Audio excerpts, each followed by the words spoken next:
బుజ్జి అయితే ఇంట్లోనికి వెళ్తాడు. ఇంట్లోనికి వెళ్ళగానే అక్కడ ఉన్న రమ్య నాన్న బుజ్జి ఏంట్రా నువ్వు కూడా మీ నాన్నతో కలిసి మారిపోయావు. ఆ పాపే జీవితం అన్నట్టుగా గడుపుతున్నావు అని చెప్పి బుజ్జిని దగ్గరకు తీసుకొని బుజ్జితో మాట్లాడుతూ బాధపడుతూ ఉంటుంది. ఇంతలో అక్కడ ఉన్న బుజ్జి ఇలా అంటూ ఉంటాడు.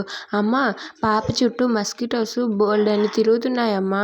పాపకి అవి కరిచేస్తాయమ్మా. నేను వెంటనే మస్కిటో బ్యాట్ పట్టుకుని వెళ్తాను అని చెప్పి వాళ్ళ అమ్మ నుండి తప్పించుకొని అక్కడి నుండి అయితే పాప దగ్గరకు పారిపోతాడు. అది చూసి రమ్య చాలా బాధపడుతుంది.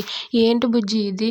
నా కోసం ఆ పాప కోసం నువ్వు నన్ను కూడా దూరం చేస్తావా? మీ నాన్న అంటే ఎలాగో దూరం అయ్యాడు, నువ్వు కూడా నాకు దూరం అవుతావా అని చెప్పి అంటూ ఉంటుంది. అయినా సరే బుజ్జి ఏం పట్టించుకోకుండా ఆ పాప దగ్గరకు వెళ్ళి బ్యాట్ని యూస్ చేస్తూ దోమలను అయితే తరిమేస్తూ ఉంటాడు. ఇక పాప అయితే ఆ బాబు బుజ్జి వైపు అలా చూస్తూ ఉంటుంది.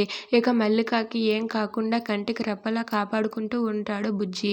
ఇదంతా చూసి రమ్య అయితే చాలా బాధపడుతూ ఉంటుంది. ఇంతలో అక్కడికి వాళ్ళ చిన్నత్తయ్య వచ్చి ఏంటి రమ్య ఏమైంది అని చెప్పి అంటే, లేదు అత్తయ్య, అతనంటే ఎలాగో నాకు దూరం అయ్యారు, కానీ నా కొడుకు అయిన బుజ్జిని కూడా నాకు దూరం చేస్తుంది ఆ పాప కారణంగా నా కొడుకు కూడా నాకు దూరం అవుతున్నాడు. ఇది నేను అస్సలు తట్టుకోలేకపోతున్నాను అని చెప్పి అంటుంది. నువ్వేం చేస్తావు రమ్య? ఇదంతా విధి రాత్ర, దానికి నువ్వేం చెయ్యలేవు కదా. వాడు ఒక అమాయకుడు, ఎప్పటినుంచో చెల్లి కావాలి అంటున్నాడు. ఈ రకంగా చెల్లి వచ్చిందని వాడు వాడి చెల్లిని కంటికి రెప్పలా కాపాడుకుంటున్నాడు. అందులో తప్పేమీ లేదని చెప్పి అంటుంది. Please subscribe.